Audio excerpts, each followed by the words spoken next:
Welcome to Midnight. I'm your host, Smith.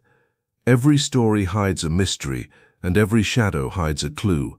Lie back, close your eyes, and drift gently into peaceful sleep. Chapter 1. Midnight among the orchids, the Winter Garden Conservatory, was not a place designed for death. It glittered that night, like a jeweled cage, a glass ceiling arched high overhead, catching the city's electric glow and breaking it into pale shards of light. Velvet ropes guided the guests along curved paths, as though we were all part of a carefully arranged procession. And orchids, hundreds of them, sat in tiered displays like royalty on ascending thrones. Their colors were almost indecent in their richness, whites so pure they seemed to glow, purples bruised and velvety, yellows like captured sunlight. The air was warm, heavy, and perfumed, as if the flowers had been instructed to seduce us. Now and then an attendant drifted past with a small mist bottle, freshening petals that drooped under heat and eyes. I confess I was pleased to be there. It had been some time since I had attended anything so openly luxurious, and the Winter Garden had a reputation for such events.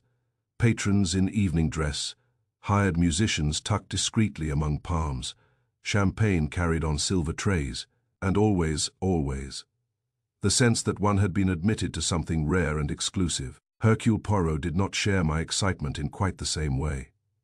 He walked beside me with his usual measured care, immaculate in black tie, his shoes polished to an almost theatrical shine. His expression, however, held none of the eager curiosity that the orchids inspired in others. He looked at the conservatory the way a jeweler looks at a necklace, with appreciation, yes, but also with an eye for the clasp. "You see, my friend," he said quietly, "how they display the orchids like treasures. Velvet ropes, guards, glass cases for certain specimens. They wish to convince you these flowers are beyond the reach of ordinary hands. Are they not?" I asked. Poirot's eyes moved to a corner where a young attendant adjusted a rope with trembling fingers. "Everything is within reach of ordinary hands. If the ordinary hands are clever enough, the ropes are not for protection, Hastings, they are for theater." Before I could reply, our hostess swept toward us with practiced grace. Clara Ashford had the kind of beauty that seemed designed to be photographed. Glossy dark hair, pinned with a single pearl comb, a smile that appeared warm while revealing nothing. She was the conservatory's event director, the woman who made these glittering nights happen and ensured that money felt like romance. "Monsieur Poirot," she said, as though she had been expecting him specifically. "It is an honor.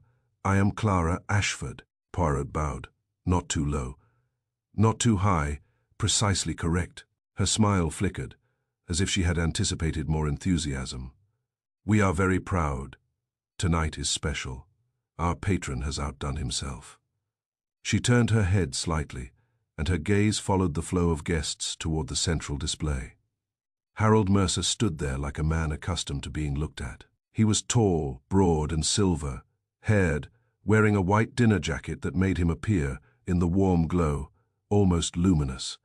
People gathered around him in the way moths gather around a lamp, not only from admiration, but from the hope of warmth. Mercer had purchased the Winter Garden's loyalty for the season, funding renovations, exhibits, and of course this midnight gala that everyone was whispering about. In return, his name appeared on programs, plaques, and charitable announcements with a frequency that bordered on devotion.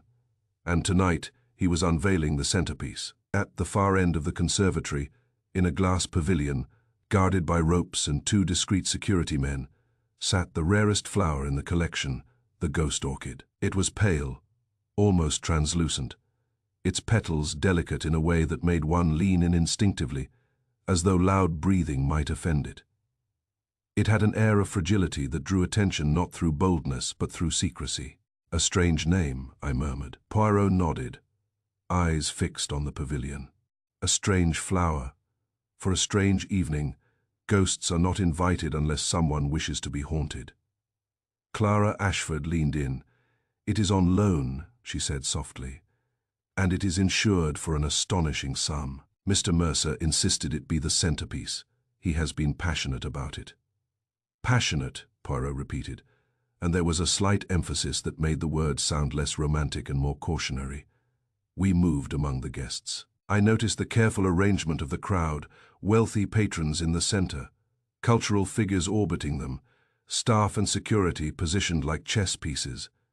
The string quartet played something light and elegant.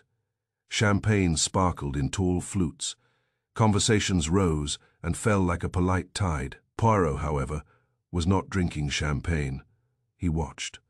He watched hands as they accepted glasses, watched eyes as they moved toward the Ghost Orchid Pavilion, watched smiles that were too stiff, laughter that arrived a fraction too late. "You are in one of your moods," I said quietly. "In my moods?" Poirot replied. "My friend, I am always in the mood for observation tonight. The people are performing, and where there is performance, there is often deceit." We were joined by a man who introduced himself as Dr. Lionel Keats, the conservatory's chief botanist. He had ink stains on his fingers and the slightly distracted air of someone whose mind lived among plants rather than people. "You must forgive the ropes," he said apologetically. "They make it feel like a museum exhibit. But with a specimen like the Ghost Orchid, people are tempted," Poirot said. Keats sighed. "Yes, tempted to touch, tempted to prove they are close enough to rare things to handle them." Poirot's eyes narrowed pleasantly. "And you, Doctor, are you tempted?" Keats looked startled. "To touch it. Number, I touch it often enough. It is delicate, but not magical." Poirot's gaze flicked to Keats's hands. "Number, not to touch the orchid, to keep it." Keats flushed, then laughed awkwardly. "If I could keep every rare plant entrusted to me, the world would call me a thief." "And if you could not keep it?" Poirot asked. Keats's smile faltered. "Then the world would call me incompetent." Poirot nodded, as if that was precisely the answer he had wanted. At 11:55, Clara Ashford called the guests toward the central aisle.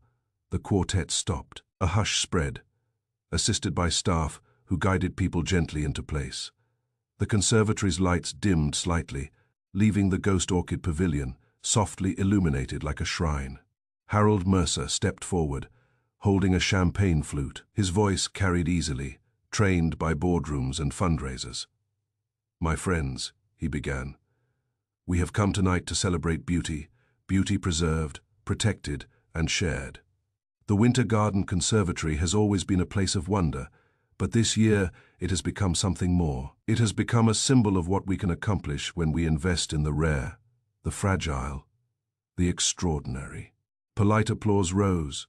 Mercer smiled, basking in it the way some men bask in sunlight. He continued, "At midnight, we welcome not only a new year, but a new chapter for this conservatory. I want to thank Clara Ashford for her tireless work, Dr. Keats for his expertise, and all of you for your generous support." He lifted his glass higher. "And now, at the stroke of midnight, let us toast the Ghost Orchid.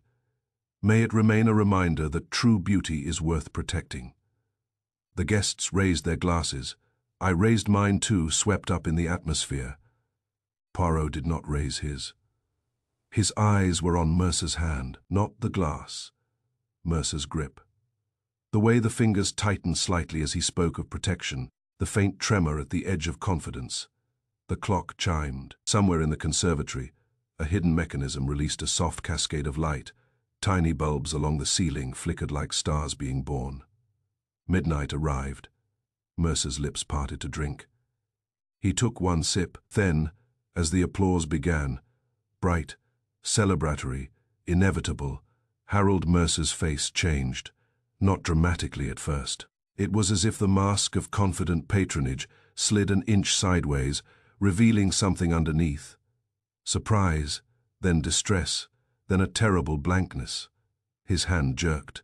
The champagne flute tipped, spilling pale bubbles onto the path. Mercer swayed, one knee buckling, and then he fell, hard sideways, crumpling against the velvet rope barrier.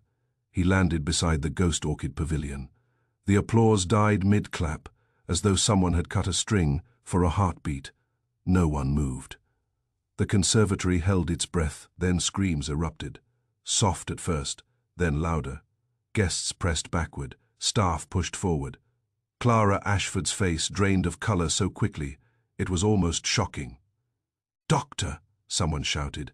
"A doctor!" Dr. Keats lunged toward Mercer, dropped to his knees and placed trembling fingers against Mercer's throat. His face tightened. He began chest compressions with frantic precision.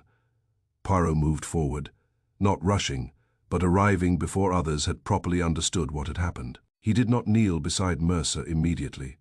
Instead, his gaze swept the ground, the spilled champagne, the imprint of Mercer's body, the velvet rope that had shifted.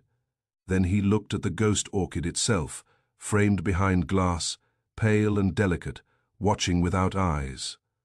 "Back, Clara!" Ashford cried, voice cracking. "Please, give him air." Guests stumbled away, pressing into clusters. Security moved in, attempting to create space.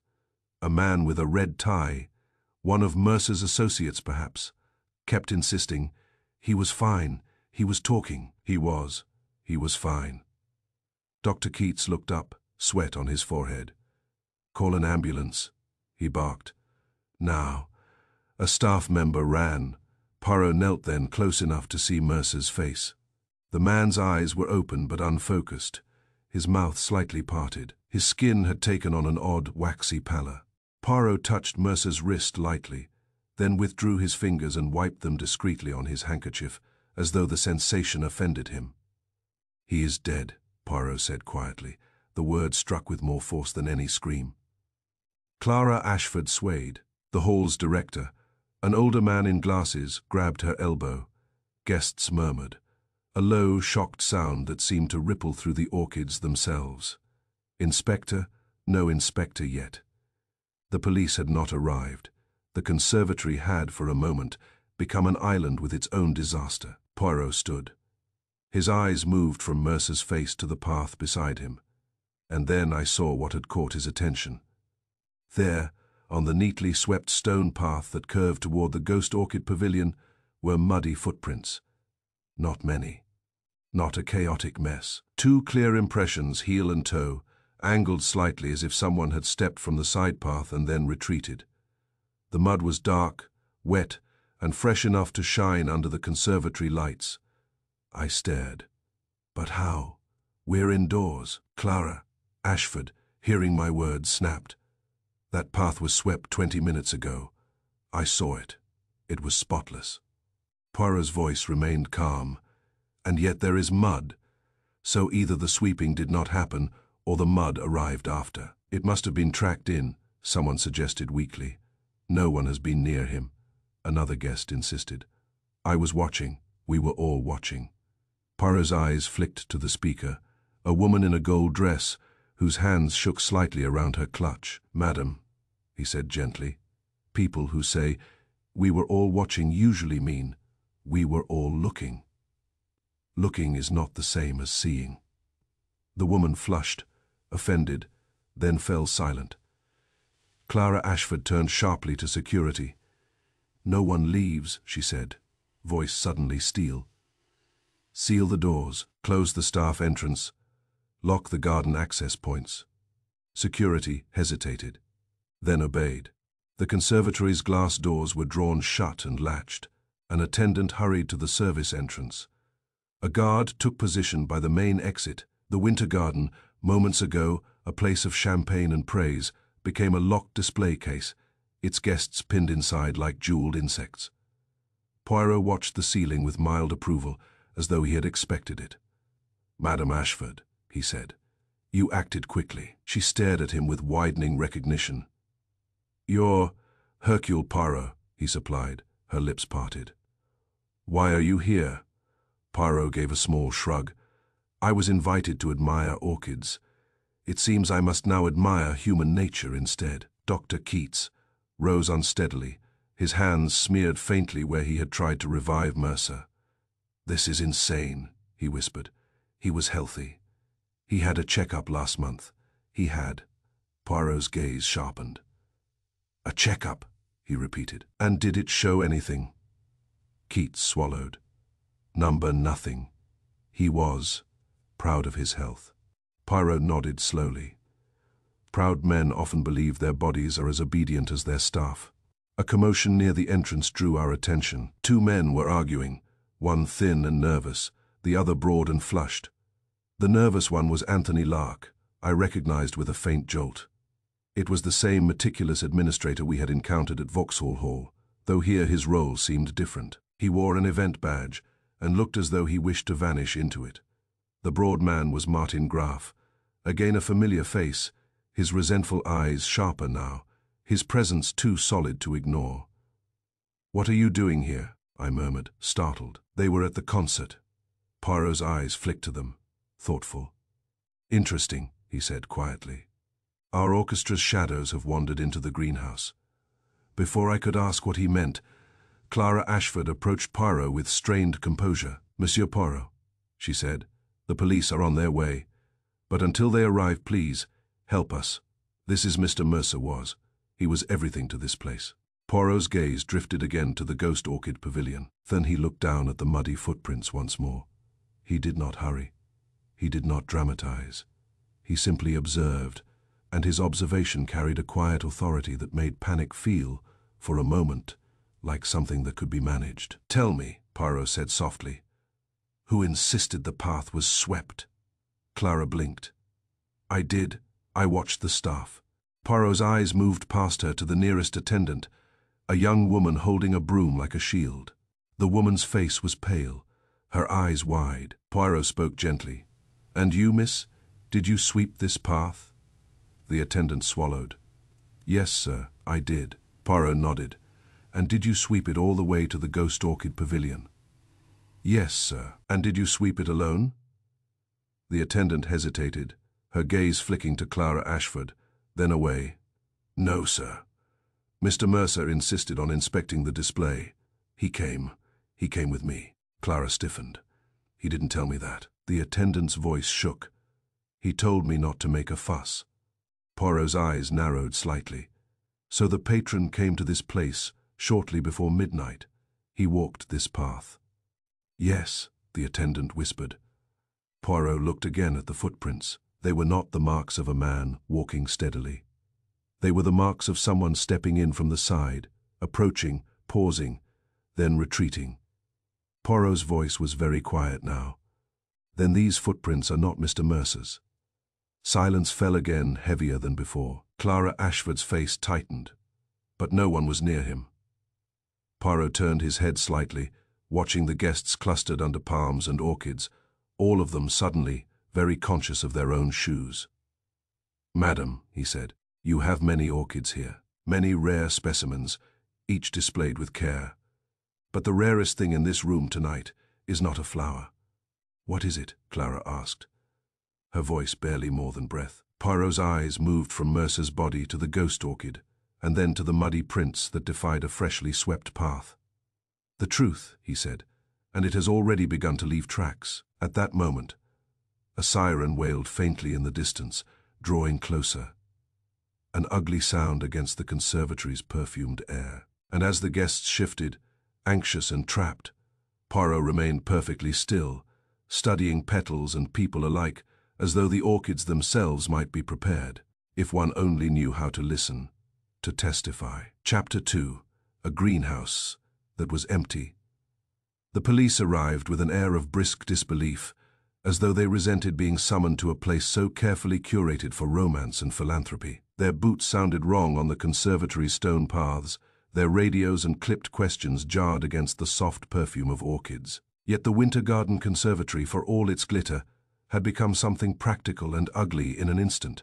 A sealed scene, a body on the ground, and a room full of respectable people who were suddenly very interested in proving they had done nothing at all. Clara Ashford, who, I soon learned, was Clara Hensley by her legal name, though Ashford was the name she used for public events, stood by the main doors with a stiff, bright composure that looked like courage from a distance and like shock from close up. She spoke to Inspector Dale, a square-jawed man with tired eyes, and she spoke the way one speaks when one has repeated the story twice already and fears the third time will make it real. No one went in or out except staff, and staff were logged. Inspector Dale's pencil moved. "You're certain?" I am, Clara said sharply. Absolutely. Poirot stood a little apart, hands folded, listening with the mild patience of a man who does not argue with certainty until he has examined it. His eyes drifted, not to Clara's face but to her hands. They trembled faintly each time she emphasized a point, as though her body disagreed with her confidence. Dale's gaze shifted to the dead man, Harold Mercer. Still lying beside the velvet rope barrier, a white sheet had been placed over him, but it did little to hide the shape of finality. "And you're saying nobody was near him when he collapsed?" the inspector said. "We were all around," Clara replied. "He was at the center. He raised the toast. He drank. Then he fell. There was no time for anyone to do anything." Poirot murmured, almost to himself. "Time is always the thing people misunderstand." Clara's eyes snapped toward him. "What does that mean?" Poirot met her gaze politely. "It means, Madame Hensley, that people imagine time as a straight line. But in rooms like this, time is a choreography. Some move forward, some step aside, some pause.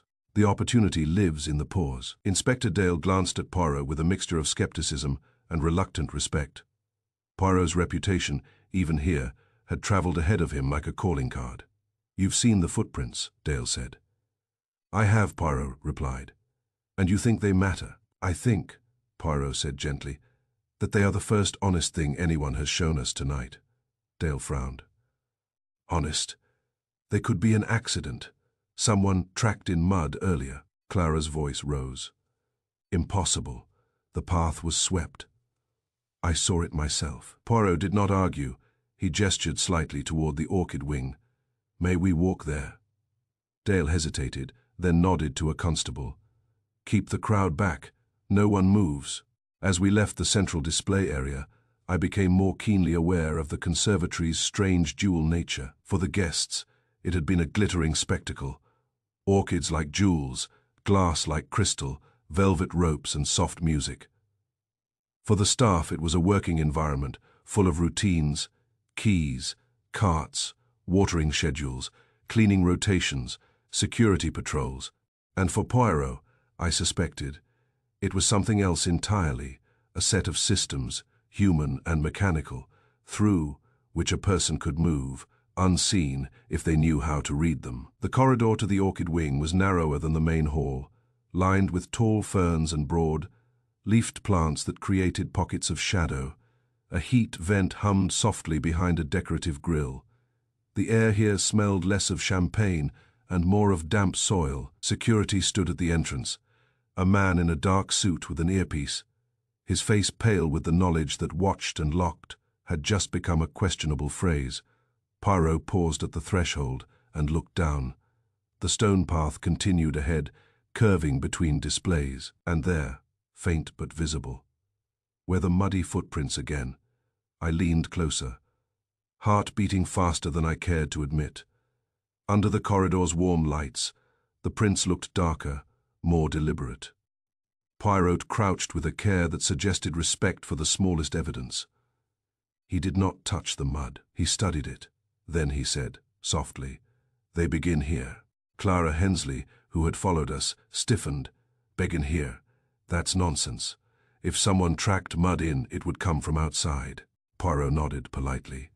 "That is what common sense would say. But common sense, madam, is often only habit wearing a disguise." He indicated the first footprint in the line. It lay not at the corridor entrance where shoes would naturally carry mud into the wing, but several paces inside, as though the mud had appeared after the person was already within. "Look," Poirot said to Inspector Dale. "If a person came in from outside with muddy shoes, the mud would be heaviest at the threshold and would lighten as he walked. But here," he pointed, "the first print is clean, edged fresh, as though the shoe met mud only at that moment." Dale frowned, leaning down. "Could be the sweeper missed this section." Clara's voice sharpened. "It was swept. I watched it." Poirot's eyes flicked to her. "Yes, and I believe you watched something, but perhaps not what you thought." Clara's mouth opened, then closed again. Her composure wavered, and then reassembled itself with effort. Poirot stood, brushing imaginary dust from his trousers. The footprints begin inside the orchid wing, he said again, more firmly. That means the mud came from inside. A silence followed, uncomfortable and heavy. Mud inside a greenhouse might not seem extraordinary, but in a place where appearances were managed so obsessively, it was a betrayal. The conservatory was meant to look like a world untouched by ordinary dirt. Mud was a kind of scandal. Inspector Dale rubbed his jaw. All right, where would mud come from inside? It's all stone paths. Not all, Poirot said. His eyes moved to a side door half, hidden behind a tall palm. It was painted green to match the foliage, almost camouflaged, and marked staff only. A small sign beneath red service corridor, orchid wing. Clara's eyes widened. That door is kept locked. Poirot turned to the security guard. Is it? The guard swallowed. It should be. Poirot's tone remained mild. Should be and is are not always the same thing. Inspector Dale nodded to a constable. Try it. The constable approached, tested the handle, and the door opened easily. Clara made a strangled sound. That's impossible. Poirot did not look at her. He looked at the door's latch, then at the floor just inside. The surface changed from stone path to rougher tile, and on that tile was a faint smear of mud, dragged rather than stepped. He turned to me. We are behind the velvet rope now, Hastings. The service corridor was utilitarian, shelves with tools, bags of fertilizer stacked in neat piles, rolled hoses and plastic crates labeled with plant names. The air smelled sharply of compost. A faint dripping sound came from somewhere deeper inside. At the far end of the corridor, a figure stood half in shadow. A man in work clothes with soil-stained knees and hands that looked permanently embedded with earth. His hair was dark and unkempt, his face lined in that weathered way that suggested long hours among plants rather than people. He stared at us with flat annoyance, as though we had interrupted something important. Inspector Dale addressed him. Name, Evan Shaw, the man said. Voice, rough. The gardener, Dale asked. One of them, Shaw replied. His eyes flicked to Clara with a flicker of contempt that vanished quickly. Night shift. Clara's voice was tight. Evan, why are you here? The event, Shaw shrugged. Plants don't stop needing things because rich folks are drinking under glass. Poirot stepped forward, his manner gentle. Mr. Shaw, you have a way with words. Shaw's gaze slid to Poirot. And you're who? Hercule Poirot, Poirot said. Shaw blinked once, unimpressed. Good for you. Poirot smiled faintly, as if pleased to meet someone immune to fame. Tell me, Mr. Shaw, do you move plants at night? Shaw's mouth twisted. Of course. Clara stiffened. Moved plants. Not tonight. Absolutely not. The displays. Shaw cut her off with an abrupt, bitter laugh. You don't know half of what happens after your parties. Clara, plants get swapped, trimmed, rotated. Things wilt under all these lights and bodies. Things get moved when they don't complain. Poirot's eyes sharpened slightly at that phrase. When they don't complain, he repeated softly. Yes, people also like to do things to other people when they believe they will not complain. Inspector Dale's patience thinned. Mr. Shaw, did you see Mr. Mercer tonight? Shaw's face tightened. For a moment, something like discomfort flickered across him. I saw him earlier, he said grudgingly. Where? Dale demanded. By the Ghost Orchid Pavilion, Shaw replied. Before the crowd really packed in, he came back here with one of the attendants, wanted a closer look. Clara's eyes flashed. No one told me that. Shaw snorted. He didn't like being told no. Poirot's gaze moved along the corridor shelves. Tools, fertilizer, a box of disposable gloves. And then, on a lower shelf, a watering can, metal, polished, almost gleaming under the fluorescent light. Poirot stepped toward it and paused. That watering can, he said quietly. Shaw glanced at it. What about it? Poirot leaned slightly, not touching it, simply looking at the surface as though he were reading a reflection. It is too clean, Shaw frowned. Clean, it's a watering can. Poirot's voice remained calm. A watering can used among soil, compost, fertilizer, especially on night shift. We'll have smudges, watermarks, fingerprints. It will look used. This one looks scrubbed. Shaw's eyes narrowed. We clean tools. Do you scrub them to a shine before a midnight gala? Poirot asked. Shaw hesitated, then shrugged. Sometimes they make us, for appearances. Poirot nodded slowly, as if filing the answer away. Appearances, yes. Inspector Dale stepped closer. Are you suggesting the water ink has something to do with Mercer's death? Poirot's gaze was still on the can. Not yet, he said, but I suggest it has something to do with mud. Clara's voice trembled with frustration. Mud. We have a dead man. Poirot turned to her. His expression kind but unwavering. Madam Hensley, the dead man is beyond our help. The living are not. Mud is small, yes, but small things lead to large truths. He nodded toward the floor. Mr. Shaw, where would mud like that come from inside the Orchid wing? Shaw's jaw tightened. The potting room, he muttered. Show us, Inspector Dale ordered. Shaw hesitated, then led us deeper into the service corridor. We passed a narrow alcove with hanging aprons, then a sink, then a door that opened into a compact room filled with trays of soil, spades, and half-potted plants.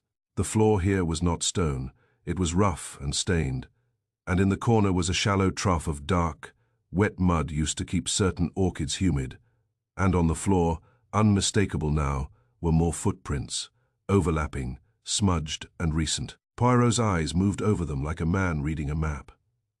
One person, he murmured, stepped into the mud here, then walked out into the Orchid wing, and then, his gaze followed the track, returned. Inspector Dale's face hardened. So the mud was carried from here to the path by the ghost orchid. Clara swallowed. But why would anyone do that? Poirot looked at her. To make you believe a story. A story, Dale repeated.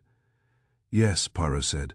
A story that someone came from outside, a story of intrusion. But if the mud began inside, then the intruder was already inside.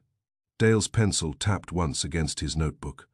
Meaning the corridor wasn't watched as well as you thought, he said, looking at Clara. Clara's cheeks flushed. We had guards, Poirot interrupted gently. Guards watch doors, not always the spaces between doors. He crouched near the mud trough. On the edge, a faint line of pale residue clung to the rim, almost like dried mineral deposit. Poirot did not touch it, but his eyes narrowed. He stood again and addressed Shaw. Mr. Shaw, you said, plants are moved at night when they don't complain. Tell me, was the ghost orchid moved recently? Shaw's eyes flicked away. It was. Adjusted. Adjusted how? Dale demanded. Shaw's mouth tightened. We rotated the display 2 nights ago. The orchid was placed slightly differently. Mercer wanted it closer to the glass. Clara's voice snapped. That required my approval.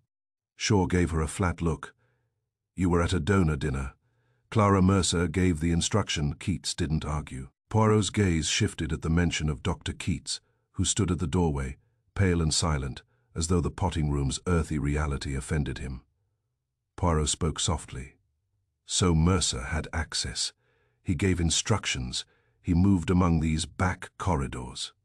Yes, Shaw said grudgingly. He treated the place like he owned it. Poirot nodded once.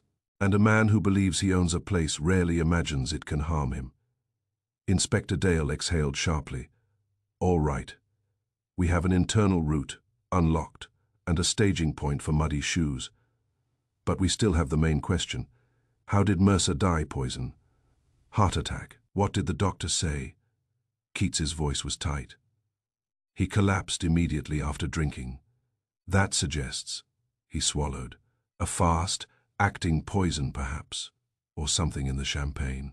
Clara turned white. The champagne was served from sealed bottles. Poirot's eyes remained thoughtful. Sealed bottles can be opened and resealed. Glasses can be switched. A man can be given the wrong flute at the right moment. But, he paused, looking back toward the corridor where the muddy footprints began. We must not chase only the drink. We must ask why the murderer chose midnight, chose the ghost orchid, chose the applause. Inspector Dale frowned. You think it was staged? Poirot's mouth twitched. Everything tonight was staged, Inspector. The flowers, the ropes, the speech, the star specimen, and then the fall, right beside the ghost orchid, so that the scene would be unforgettable. Clara's voice was strained. Who would do such a thing? He was our patron. Without him, Poirot cut in gently, without him, perhaps someone else becomes important. The words hung in the potting room like damp air. Dale's eyes narrowed. You're suggesting money. Poirot shook his head slowly. Money is loud. It announces itself. It leaves obvious trails. Tonight, I have seen something else in these faces. Resentment, fear, and anticipation. He looked at Shaw again. Mr. Shaw, you do not like Mr. Mercer. Shaw's jaw tightened. He was a bully, and yet, Poirot said softly, you are not the only one who feels bullied. A patron with power bruises many egos. The person who killed him may not have hated him in the grand way. He may have hated him in the small way, the way of daily humiliations. Shaw's eyes flickered, uncertain. You saying it was personal? Poirot nodded.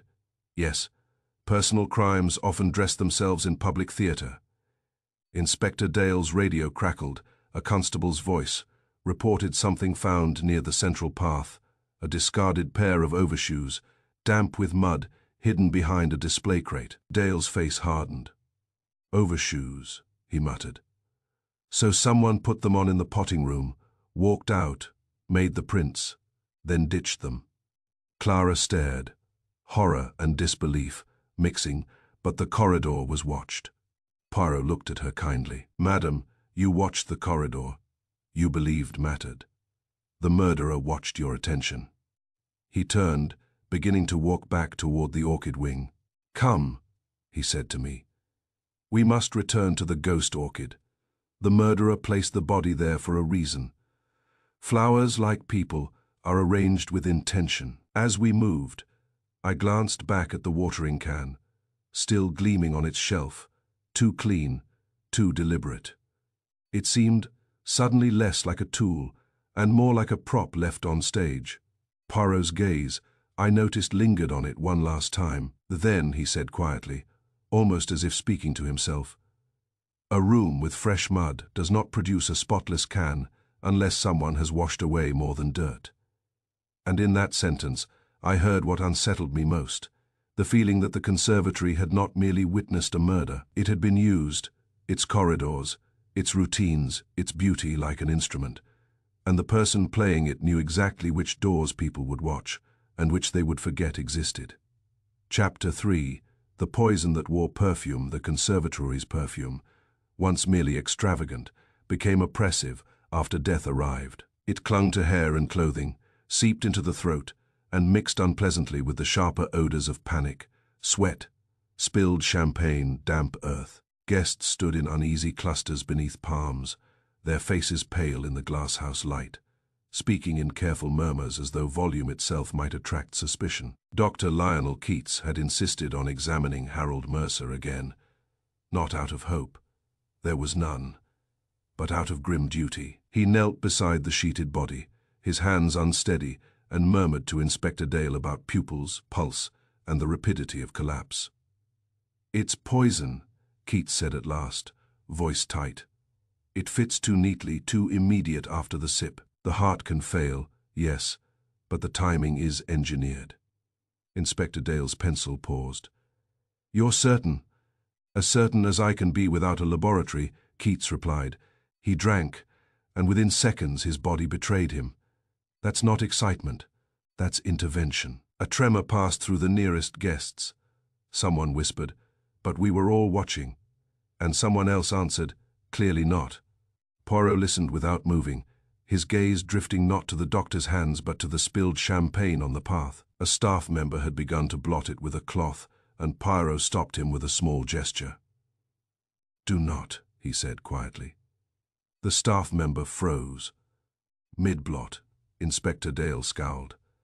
We're not preserving stains, Monsieur Poirot. Poirot's eyes remained mild. On the contrary, Inspector, we are preserving truth. He crouched beside the spill and leaned in, not dramatically, merely close enough to inhale. Then his expression tightened slightly, not with disgust, but with concentration. It smells, Poirot said, faintly floral. Clara Hensley, hovering nearby, blinked. Floral, but the room is full of flowers. Poirot nodded. Exactly, and yet this is different. This is not the perfume of orchids in air. It is the scent of crushed blossoms left too long in sunlight, sweetness that has begun to turn. Dr. Keats's eyes narrowed. Some toxins can be masked, herbal extracts, for instance. Poirot rose. Masked, he repeated softly. Yes, our poison wore perfume. Inspector Dale's tone hardened. All right. If it's in the drink, we find the glass. Who served him? A waiter stepped forward, trembling. I did, sir. From the tray, everyone had the same champagne. Poirot looked at him kindly. Everyone had the same bottle, perhaps, not always the same glass. Dale gestured sharply. Collect every flute used at the toast, everyone. Don't wash anything. The order sent staff scurrying with trays and gloved hands. Some guests protested. Others surrendered their glasses with the exaggerated innocence of people who fear fingerprints more than etiquette. Poirot watched the process as though watching an orchestra tune, each movement revealing habit, each pause revealing thought. In the administration nook near the entrance, a long table was cleared, and glasses began to appear, dozens of flutes lined in rows, some with lipstick traces, some half empty, some nearly dry under the conservatory lights. They glittered like a strange crystal army. Poirot walked slowly along them, hands clasped behind his back. He did not sniff each glass like a hound. He looked at smears, at residue, at the careless marks of living mouths. Which was Mr. Mercer's? Inspector Dale demanded. The waiter pointed uncertainly. That one, I think. He was near the ghost orchid. Poirot's eyes moved to the indicated flute. It still held a shallow pool of champagne. The bubbles had mostly died. Poirot leaned in and inhaled lightly. Again that faint floral note rose, sweet, tired, slightly wrong. Poirot did not touch the glass. He looked instead at the rim. The rim was too perfect.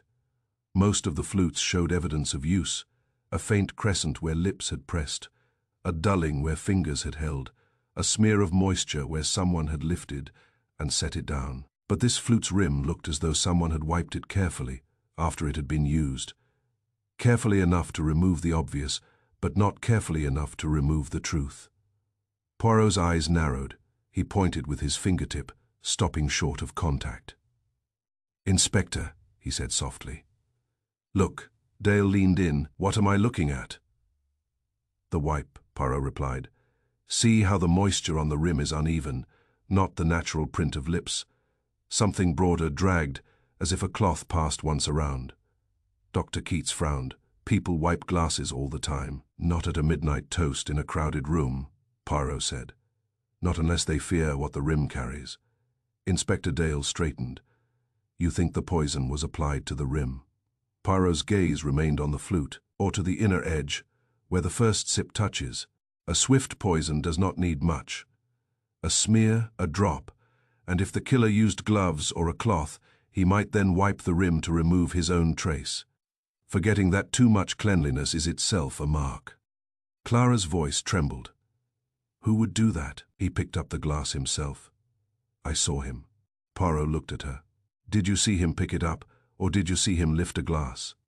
In a crowd, one flute resembles another. A practiced hand can exchange them in a second, especially when applause begins and eyes go to faces. Not fingers. Dale's jaw tightened, so the killer needed to be close enough to switch a glass. Yes, Poirot said. Close enough, and confident enough. He glanced down the line of guests watching from behind the velvet ropes, people suddenly fascinated by crystal.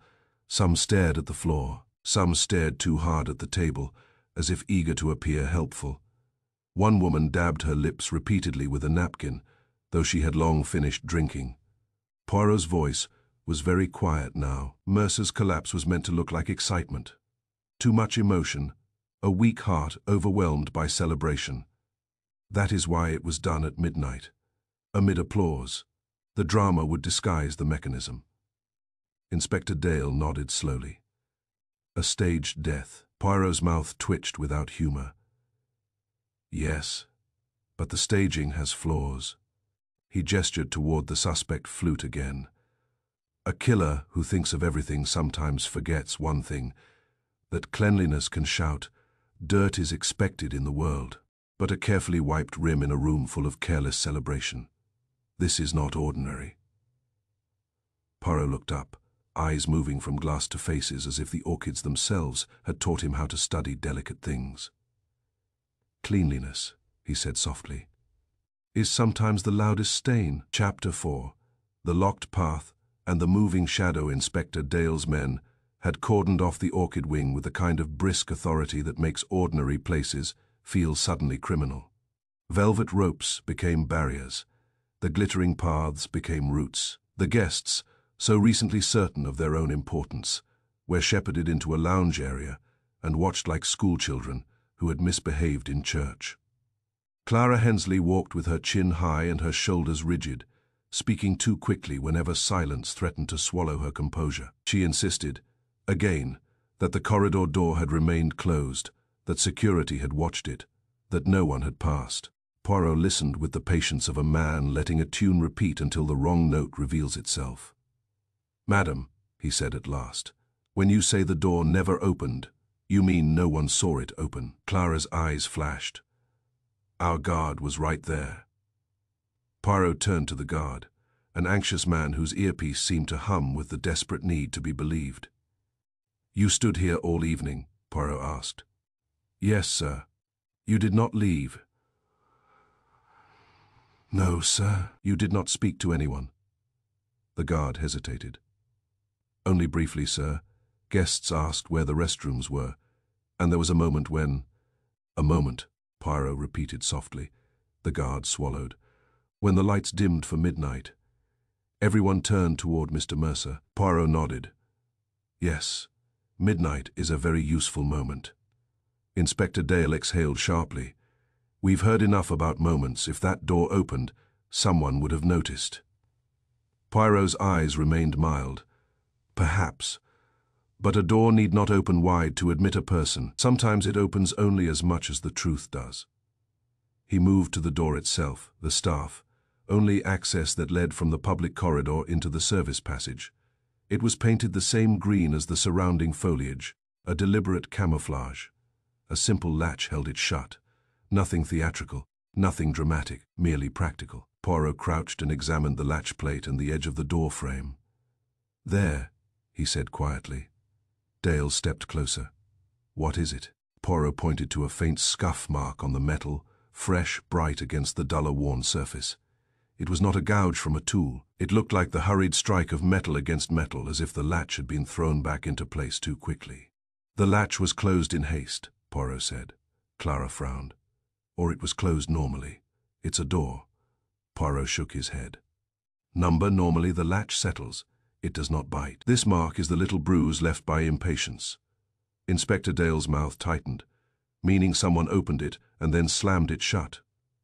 Or Poirot corrected gently. Someone opened it only a fraction and then caught it again quickly, when they realized an eye might turn. Dale glanced at the guard. "You didn't hear anything?" The guard looked mortified. "There was music, sir. The crowd was loud. And when the toast started, Poirot's gaze flicked toward the central display. All eyes went there. "Yes." He rose and looked along the glass walls that formed the outer boundary of the orchid wing.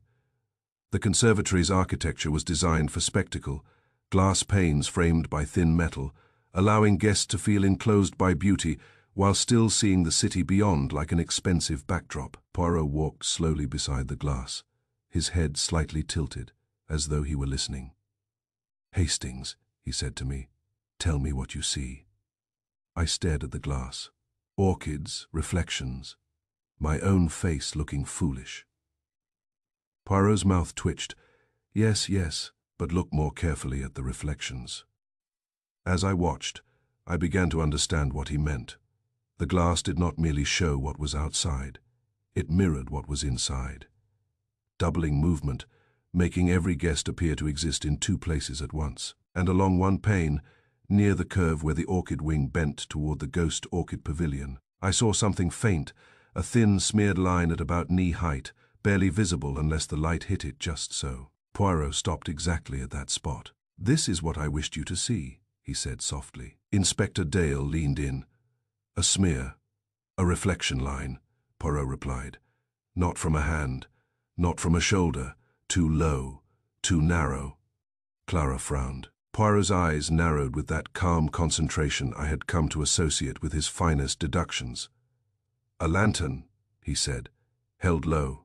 Dale's pencil stilled. "A lantern in here." Poirot nodded, toward the service corridor door. "In the back passages they use portable lights.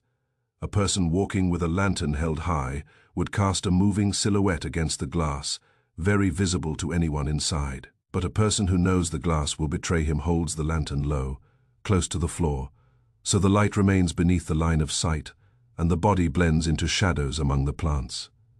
Clara's face tightened. "That's ridiculous." Poirot turned to her with gentle firmness. "Madam Hensley, your conservatory is made of glass. Glass tells the truth about shapes. A clever man respects glass." Inspector Dale stared at the smear, then glanced toward the dim recesses between tall plants and display stands. For the first time I saw uncertainty flicker across his practical face, not about Poirot, but about the building itself. The conservatory suddenly seemed less like a polished showcase and more like a maze designed by someone who understood how to hide inside beauty. "So someone moved through here," Dale said slowly, "without being noticed." "Yes," Poirot agreed. "A moving shadow." Clara crossed her arms. "Even if that's true, what does it prove? Someone could have been moving plants. Evan does it all the time." Poirot's gaze drifted briefly to Evan Shaw standing near the staff doorway, arms folded, his expression guarded. "Plants are moved at night when they don't complain," Shaw muttered, as if repeating a phrase that had become his private shield. Poirot inclined his head, "And people are moved at night when they believe no one will complain." Shaw's eyes narrowed. "You think I did it?" Poirot's voice remained mild. "Number, I think you know what happens when the public is dazzled and the staff is tired. Those are different things." Inspector Dale stepped between them. "Enough philosophy, we've got a dead man, Poirot. You think the killer used a lantern, opened the door briefly, planted muddy prints from inside, and poisoned Mercer's glass. Why all this effort? Why not simply slip something into his drink earlier?" Poirot turned, and I saw the change in him. The slight sharpening that meant he was about to speak of motive, not mechanism. "Because this is not only murder," Poirot said. "It is also a message." "A message to whom?" Dale demanded. Poirot's eyes returned to the ghost orchid pavilion. The pale flower sat behind glass, untouched and indifferent, like an aristocrat bored by human drama. "To the conservatory," Poirot said. "To its staff. To anyone who thinks the collection is safe and perhaps," his gaze shifted to Clara, "to Mr. Mercer himself, before he died." Clara's jaw tightened. "What do you mean?" Poirot let the silence stretch, not cruelly, but deliberately, until Clara's composure began to strain. "Madam," he said, "you have not yet told Inspector Dale everything. You are frightened, not only because a man died at your event, but because his death has opened a door you wish to keep shut." Clara's cheeks flushed. "That is," Poirot's voice remained gentle. "Mercer threatened to withdraw funding," he said quietly, "over missing stock from the conservatory collection." The words landed like a stone dropped into still water. Inspector Dale's eyes narrowed sharply. "Missing stock?" Clara's gaze flicked to the guests in the distance, then back. "It's complicated." "Try simple," Dale said. Clara swallowed. "Over the last 6 months, certain specimens have disappeared. Not the showy orchids in the front displays. The rare cuttings, the seedlings, the things that would not be missed by donors, but would be priceless to collectors." Dr. Keats's face went pale. "Clara, Poirot's eyes moved to Keats. "Ah," the botanist becomes uncomfortable. Keats snapped. "We reported losses internally. Plants die, labels get switched, staff make mistakes." Poirot nodded. "And some staff steal." Keats's mouth tightened. "You have no right to imply." Poirot cut in softly. "Doctor, I imply nothing. I observe. Mr. Mercer was passionate about the ghost orchid.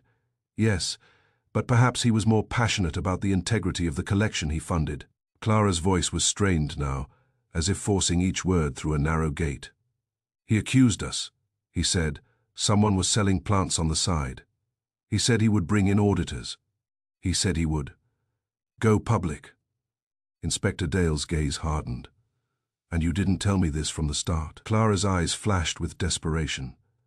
"Because it would destroy us, donors would vanish, the press would call us corrupt. We would lose everything." Poirot's voice was quiet. "And Mercer threatened to take away the lifeblood, funding reputation, the very applause he received tonight." Clara's shoulders sagged a fraction. "Yes." Inspector Dale turned to Keats. "Did you know?" Keats looked cornered. "We suspected. We couldn't prove it. Plants are easy to move. They don't scream when you take them." Shaw let out a short, bitter laugh. "Number, but people do, if you take the wrong thing." Poirot's gaze snapped to him. "What do you mean, Mr. Shaw?" Shaw hesitated, then spoke with reluctant bluntness. "Mercer wasn't just angry about missing plants. He was angry about who he thought was behind it." Clara's eyes widened slightly. "Evan," Shaw shrugged. "He came back here 2 nights ago, into the potting room, into the service corridor. He demanded to see logs. He demanded to see shipment lists. He said he knew where the plants were going." Poirot's eyes narrowed. "And did he say a name?" Shaw's jaw tightened. "He hinted," he said. "Summoner who wears perfume and pretends dirt doesn't exist." Clara stiffened, and for a moment her polished effete looked like something brittle. Poirot's voice remained calm, but I felt its precision cut through the warm air. "Perfume," he said, "and we have a poison that smelled faintly floral." Inspector Dale's face was hard now. "Clara, are you telling me Mercer suspected someone on your management staff?" Clara's voice came out thin. "He suspected many people." Poirot nodded. "Because suspicion is a net. A clever killer ensures it catches everyone except the fish he wants to escape." He returned to the glass wall and traced the air above the smear, without touching it. The lantern low. The door latched in haste, the muddy print staged from inside. All of this suggests someone who knows the building. Yes, but also someone who knows what story will be believed. Inspector Dale's eyes narrowed. "And what story is that?" Poirot looked at him. "That Mercer was killed by an intruder," he said. "A thief who came for the ghost orchid. A criminal from outside who slipped in through the night." Dale frowned. "But the prints begin inside." "Exactly," Poirot said softly. "So the intruder is a costume. The real person is already part of this conservatory's life. A person who knows that when you lock one corridor and place a guard at the door, everyone will feel safe, never thinking of the moving shadows among the plants and glass." Clara's voice trembled. "You think it was one of us?" Poirot's expression softened slightly. "Madam, when a man dies in a room of orchids, we must not think only of beauty. Orchids have value beyond beauty. They have rarity, prestige, money, and where there is such value, there is trafficking." Dr. Keats swallowed. "But killing Mercer? Why? Even if he suspected theft, why not frighten him? Why not?" Poirot's eyes met his. "Because he was not frightened," Poirot said quietly. "He was a man who believed his money made him untouchable. A man like that does not retreat because of warnings." Inspector Dale nodded grimly. "So the killer eliminated the threat." Poirot corrected gently, and staged the elimination to look like something else. Excitement, collapse, tragedy at midnight, applause dying mid-clap. A death that would be remembered more as spectacle than as crime. He turned back toward the central aisle where Mercer had fallen. "They chose the ghost orchid because it is an icon," Poirot said. a symbol of the collection's prestige. They wanted Mercer to die beside it. So the story would become, he died, celebrating the conservatory. Not, he died because he uncovered something rotten behind the glass. Clara's eyes filled with tears she refused to let fall. He was difficult, she whispered, but he didn't deserve. No, Poirot said gently. He did not. Inspector Dale's radio crackled again. A constable reported that the overshoes had been examined. The tread matched the staged prints near the pavilion, but the mud on them was not garden mud from outside. It matched the potting trough-specific mixture. Dale's expression tightened. So the staging is confirmed. Poirot nodded once, satisfied. Good now, Inspector. You will ask the right questions. Dale looked at him sharply. Which are? Poirot's gaze swept the conservatory again. The guests penned behind ropes. The staff gathered in tense knots. The orchids glowing under artificial light like jewels that could never sleep. You will ask, Poirot said softly, who had reason to fear Mercer's investigation into missing plants, who had access to the service corridor and a lantern, who had time to prepare a perfumed poison, and who would think to wipe a glass rim too carefully, because they believe cleanliness is protection. He paused, then added with quiet emphasis, and you will ask who, in this conservatory, is most skilled at making things look perfect. Clara flinched as though struck by an invisible hand. Poirot turned away from the glass and began walking back toward the main aisle. Hastings, he murmured to me, we are not only looking for a murderer, we are looking for a person who understands display. A person who treats people like orchids, I asked. Poirot's eyes were somber. Yes, he said, arranged, admired, and removed when they become inconvenient. As we moved, I glanced back at the glass wall. The smear line was still there, faint and nearly invisible, evidence not of clumsiness, but of careful shadow. And I found myself thinking of Poirot's earlier remark, the ropes were not for protection, but for theatre. In a place made entirely of glass, it was not the locked doors that mattered most. It was what moved between reflections. Chapter 5. The quiet rivalry in bloom, the Winter Garden Conservatory had been transformed again, but not into its former glamour. Now it resembled a drawing room after a quarrel, chairs pulled into awkward groups, half-finished champagne abandoned on side tables, and people speaking in subdued voices that carried, despite their softness, an edge of self-protection. The orchids continued to glow under their lamps, indifferent to human panic. Their perfection felt almost insulting. Inspector Dale allowed Poirot a small corner of the lounge, an area bordered by tall palms and a velvet rope, as if even investigation required staging.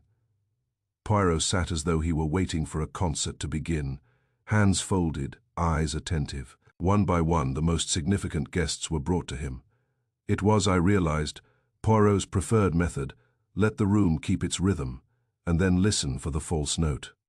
The first was Margaret Foyle, a charity board member, whose pearls and tailored suit gave her an air of respectable authority. Her eyes were red, rimmed, not with grief, I thought, but with outrage that death had dared to interrupt her organization. This is dreadful, she said at once.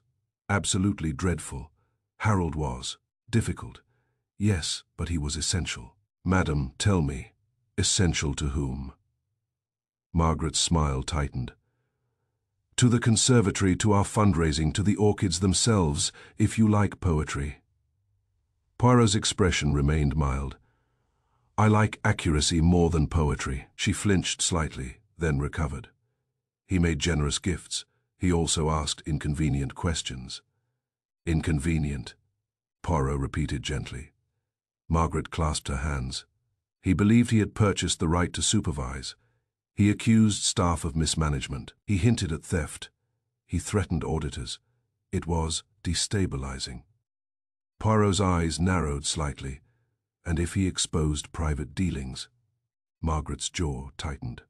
There are always private dealings in charity. Donations, favors, compromises. That is how institutions survive. Poirot nodded. And you, Madame Foyle, what would you lose if such dealings became public? Her pearl bracelet clicked softly as her fingers tightened. My reputation, our board's reputation, the conservatory's future. Poirot's gaze drifted to her shoes, then back to her face. And where were you at midnight? Near the center aisle, Margaret said quickly. Just behind Mr. Mercer, the orchid wing was empty. Poirot's eyes sharpened a fraction. You volunteer that it was empty. Margaret blinked. It was everyone was watching the toast. Poirot thanked her politely and dismissed her with a small nod. The next was Duncan Reeves, a collector with the polished manner of a man who liked rare things because they proved his power. He wore a silk pocket square and carried his charm like a coin he spent freely. Monsieur Poirot, Reeves said smoothly. What a terrible shock. One does not expect murder among orchids. Poirot looked at him. Why not, Monsieur Reeves? Orchids are expensive. Reeves laughed lightly, then realized Poirot was not joking. Yes, they are. But this place, this is a sanctuary. A sanctuary, Poirot repeated. And yet you attend a midnight gala where a rare ghost orchid is displayed like a jewel. That is not sanctuary. That is advertisement. Reeves's smile faltered for the first time. You are direct. I am precise, Poirot replied. Reeves shifted, then spoke more carefully. I collect botanical rarities.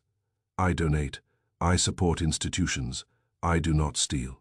Poirot's eyes remained mild. I did not say you steal. I ask only. Did Mr. Mercer's threatened investigation concern you? Yoris's lips tightened. Mercer was suspicious. He accused the conservatory of losing stock. If stock goes missing, collectors are blamed. We are convenient villains. Poirot nodded. Convenient. Reeves leaned forward, lowering his voice. Let me tell you something, Monsieur Poirot.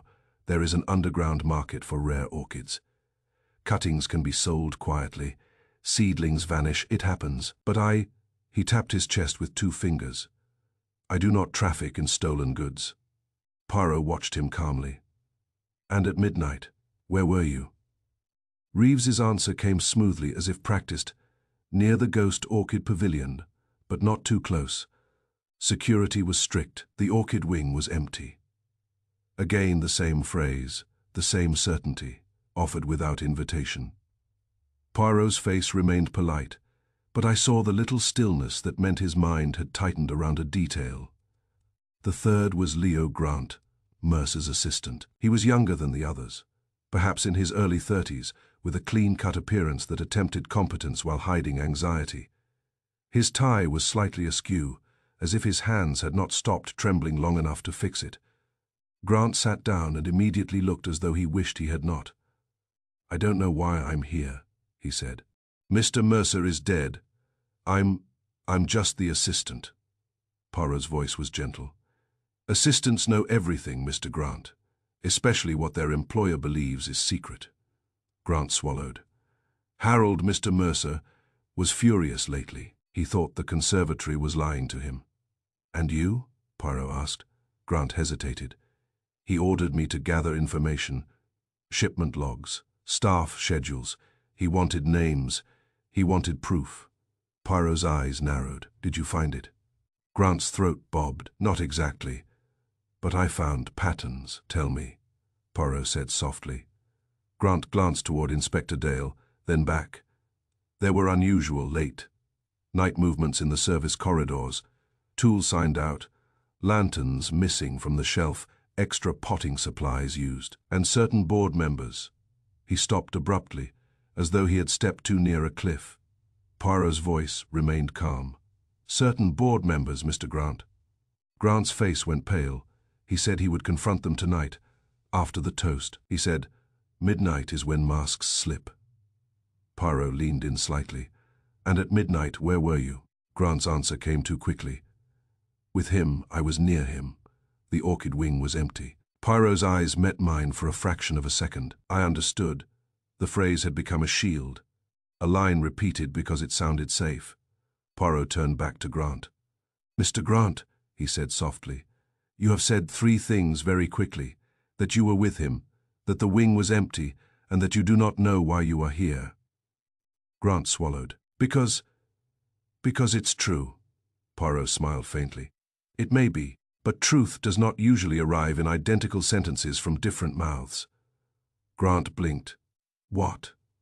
Poirot rose then, not dramatically, but in a way that made the small group feel suddenly like an audience. Madame Foyle, Poirot said. Monsieur Reeves, Mr. Grant. Each of you has something to lose if Mr. Mercer exposed the conservatory's private dealings, reputation, profit, influence. Each of you is capable, in your own way, of protecting yourself. Their faces tightened. And yet, Poirot continued, voice mild, the most interesting thing is not what you fear, it is what you all said without being asked. He looked at them one by one. You each volunteered. The orchid wing was empty. Margaret's chin lifted, because it was. Reeves added smoothly. Everyone saw it. Grant nodded too quickly. It's obvious. Poirot's voice remained calm. Too obvious. Too rehearsed. Too identical, like lines learned for a stage. A silence fell. In that silence, the conservatory's faint hum seemed louder, vents breathing warm air, water dripping somewhere behind leaves, the building continuing its routines, while people tried to control their stories. Inspector Dale stepped closer. Are you saying they're lying? Poirot shook his head. Not necessarily lying about emptiness. They may truly believe it, but why insist upon it?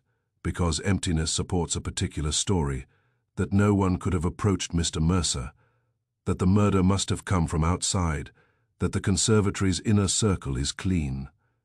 He paused, then added softly, cleanliness again. Margaret's voice sharpened. Are you accusing us of rehearsing? Poirot's gaze was gentle but unwavering. I accuse no one yet.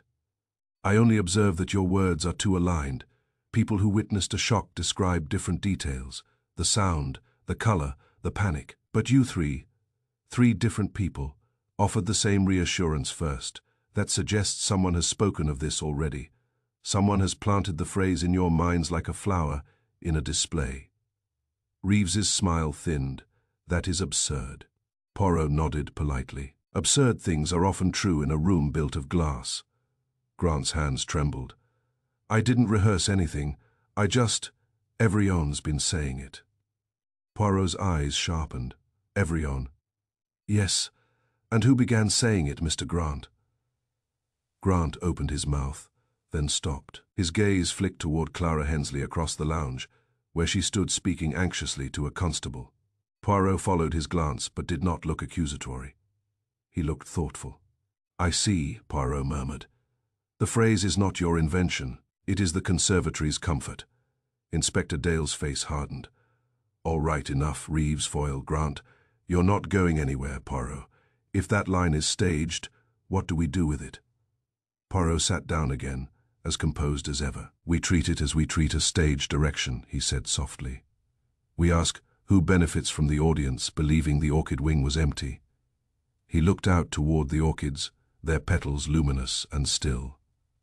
Because, Poirot added, an empty wing is the perfect hiding place. Not because it is truly empty, but because everyone agrees, in advance, to pretend it is. Chapter 6. Footprints that shouldn't exist. Evan Shaw did not look like a man who enjoyed lying. He looked, rather, like a man who had learned that truth is rarely rewarded in a place run by patrons and polish. When Inspector Dale called him back to the orchid wing, he arrived with his sleeves rolled and his jaw set, as if preparing to be blamed for something inevitable.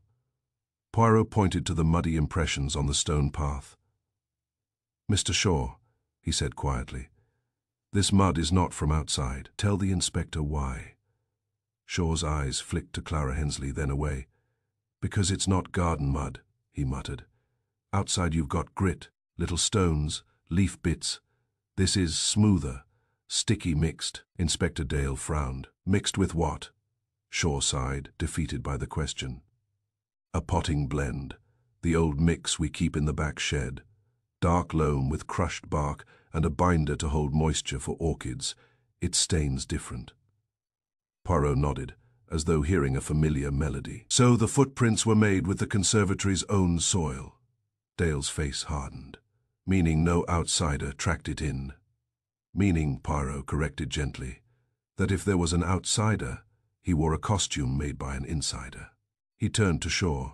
"Show us the shed." The back shed lay beyond the public display, reached through a narrow service walkway screened by tall foliage. Even here, the conservatory's obsession with appearances lingered.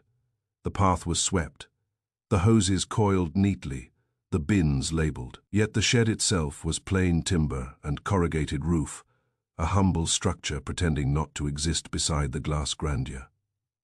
Shaw unlocked it with a key from his belt. The door creaked open to reveal stacked bags of potting mix, shelves of tools, spare lanterns, and crates of seedlings. The air smelled of damp earth and fertilizer, honest and unperfumed. Poirot did not go first to the potting mix. He looked at the shed as a whole, the corners, the light, the exits. "A shed," he murmured, "is like a confession. People come here thinking no one is watching." Inspector Dale's constable shone a light along the walls. Near a side window small, set high, there was a nail protruding from the frame, slightly bent. Something pale clung to it. Poirot stepped closer. He did not touch the nail. He leaned in and examined the clinging material. "Torn cloth fibers," Poirot said softly. Dale's eyes narrowed. "From what?" Poirot's gaze was calm. "From something brushed past in haste. A sleeve, a scarf, a cleaning cloth, perhaps even the overshoes bag." Shaw frowned. "That window hardly opens." Poirot nodded. "Hardly is not never." He looked at the nail again. "And the fibers tell us something important. Someone came to this shed not to work, but to take quickly and to leave without using the main door." Inspector Dale's jaw tightened. "So they used the window to avoid being seen on the path." Poirot's eyes warmed faintly with approval. "Exactly. A small window is a perfect thing for someone who wishes to avoid silhouettes." Shaw shifted uncomfortably. "But what would they take? Potting mix?" Poirot's gaze slid back toward the orchid wing, where the false footprints waited like a staged confession. "Yes," he said, "potting mix. Mud, the material for a story." Inspector Dale stared. "You mean the footprints were planted?" Poirot nodded once. "Deliberately, someone stepped into this specific mix and walked only where they wished to be seen, near the ghost orchid, on the freshly swept path. So everyone would believe an intruder came in from outside." Shaw's mouth twisted, planting footprints like seeds. Poirot's voice was quiet. "Exactly." He turned to the inspector. "You see now, Inspector, this is not only murder. It is narrative. The killer wanted you to chase a thief, a trespasser, a shadow from beyond the glass." Dale's eyes narrowed. "And instead," Poirot's gaze returned to the fibers on the nail, "instead we chased the person who wrote the story." He paused, letting the small evidence speak. "A false trail," Poirot murmured, "is still a trail. Only it leads to the person who laid it." Chapter 7. The orchid that wasn't on display. The conservatory staff spoke of the ghost orchid as if it were a saint's relic, handled only by the worthy, displayed only under the strictest care. Yet the more Poirot listened, the more he understood that reverence was also camouflage. When something is declared untouchable, people stop imagining it can be touched. Poirot requested, with polite insistence, that the ghost orchid pavilion be opened under supervision. Inspector Dale agreed. Though his patience had begun to thin, he preferred evidence that could be photographed and labeled, not mysteries that hid behind glass and botanical jargon. Dr. Keats approached the pavilion with gloved hands, his face strained. "This is ridiculous," he muttered. "The orchid is intact. It has been in view all night." Poirot's eyes remained mild. "In view, Doctor? Yes, but was it the same orchid?" Keats stiffened. "Of course." Poirot did not argue. He merely watched Keats's hands as the lock clicked open. The glass panel lifted with a hiss of temperature change, and warm, humid air escaped like a held breath. Inside, the ghost orchid sat in a carefully prepared mount, its roots arranged, its bloom pale and delicate. Under the lights it looked almost translucent, the kind of thing that makes even cynical people speak softly. Poirot leaned in not to admire, but to observe. He did not touch the petals. He studied their edge, the way the bloom caught light. Then his gaze moved lower, to the stem and the way it met its mount. Dr. Keats watched him with growing irritation. It is healthy. It is real. Poirot's voice was gentle. Doctor, you have spent your life learning to distinguish living things. Indulge me, what is the first sign that something living has been moved recently? Keats hesitated despite himself. The mount, the roots, they show stress. Poirot nodded. And do you see stress? Keats looked down, and for the briefest moment his certainty faltered. No, he admitted reluctantly. It has not been disturbed. Poirot's eyes sharpened. Exactly. A small silence fell around the pavilion. Inspector Dale leaned closer. So what are you saying, Poirot? Poirot did not answer at once. He pointed, not at the bloom, but at the edge of the mount where a thin line ran, pale against dark bark. Glue, Poirot said softly. Keats's face went blank. That's impossible. Poirot's gaze remained calm. The mount should be secured by natural ties and supports. There should be no need for adhesive. And yet there is a faint residue, not much, just enough. Keats swallowed, perhaps from a repair. Poirot's eyes met his. Then tell me why it is only on one side. Keats's lips parted, then closed again. He looked suddenly as though the glasshouse heat had become a weight. Inspector Dale's voice hardened. Doctor, did someone tamper with this display? Keats's hands tightened in his gloves. No one has access without my approval, Poirot said quietly. Or without your keys. Keats flinched. Poirot leaned closer, still studying the bloom. Look here, Doctor, he said. The petal veins are too uniform. Nature is rarely so symmetrical. And the scent, he inhaled lightly, is wrong, too sweet, too persistent, like perfume attempting to imitate life. Inspector Dale stared. Are you telling me that flower is fake? Poirot nodded once. Not entirely. One bloom is real, perhaps harvested from another plant. But the rest, this mount, this arrangement, it is an imitation. Clever. Good enough for donors at a distance, but not good enough for a botanist who truly looks. Dr. Keats's face drained. That cannot be. Poirot's voice remained soft. Doctor, do you recall how you described the poison? Masked, floral, perfumed. Tonight is full of imitations, even the smell. Keats's breath came faster. If that orchid is not real, Poirot finished gently, then the real ghost orchid is not on display. The word struck like a bell. Clara Hensley, who had hovered nearby, went very still. Her eyes flicked away, then back too quickly. Inspector Dale's gaze snapped to her. You knew. Clara's voice came out thin. Number I? Poirot turned to her. Madam, you are skilled at staging. You curate what people see. If a plant vanished from the centerpiece pavilion and was replaced with an imitation, the staff would panic. But you would think first of appearances. Clara swallowed. I noticed something odd earlier. The bloom looked slightly different. But Keats insisted it was fine. He said, the lighting made it appear. Keats snapped. Because that's plausible. Poirot's eyes held him steadily. And because you wished it to be plausible. Inspector Dale rapped his knuckles on the pavilion frame. All right, if the real plant is gone, when was it swapped? Poirot's gaze drifted toward the service corridor and the potting room beyond. At night, he said softly, when plants do not complain. Evanshaw's voice came from behind, rough and bitter. I told you, things get moved. Poirot nodded. Yes, but this was not routine. This was theft. Dale's jaw tightened. A theft during a gala with security everywhere. Poirot's mouth twitched without humor. The best place to hide a secret is where everyone believes they already see it. Tonight, the ghost orchid was the star. That makes it the perfect disguise. He stepped back from the pavilion and spoke with that quiet certainty that made people lean forward despite themselves. The real plant has value far beyond any public auction, Poirot said. Collectors do not always buy with invoices and polite bids. There is a hidden trade, seedlings, cuttings, rare specimens moved quietly through private hands. Mr. Mercer threatened to expose missing stock. That threatened not only reputations, but an entire network of control. Inspector Dale frowned. Control, Poirot nodded. Money is one thing. Control is another. The person who runs such a trade controls, who gains access to rarity, who profits, who remains powerful in the shadows. If Mercer opened the books, he did not merely threaten theft, he threatened the hierarchy. Clara's voice trembled. You're saying he was killed to protect a smuggling ring?